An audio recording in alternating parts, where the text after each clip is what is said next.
You ever play the game Prince of Persia? I remember when it first came out.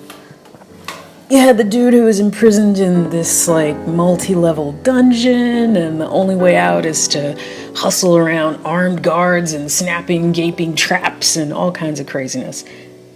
That's a good description of Crown Heights, Brooklyn when I grew up there. Because back then, the only way to get out for someone like me was pretty much on the subway. And I mean, it was that subway, like not the subway of today's quality of life crimes and man-spreading complaints and whatnot. Nah, that was the subway of homeless folks asking for money like every single day. It was mentally ill folks, many of whom had attitudes and issues.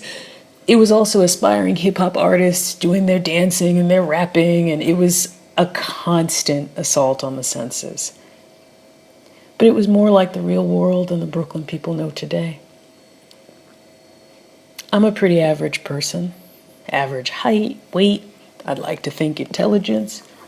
I'm not the kind of girl who wants attention. But with the kind of things that I've done, it's sometimes hard to avoid it. Because seriously, I've rolled through several countries in the Arab world.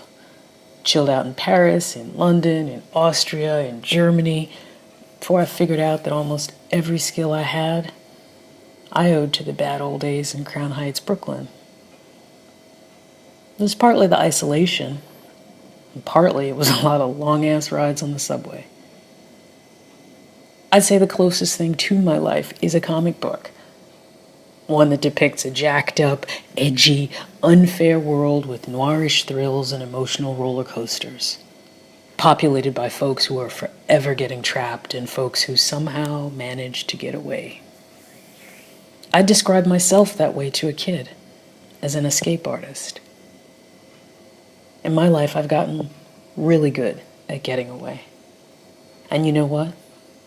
Getting ahead, getting over, and getting away really amounts to the same thing. A little mastering the unknown, a lot of rejecting elements of reality. Just like every halfway decent superhero.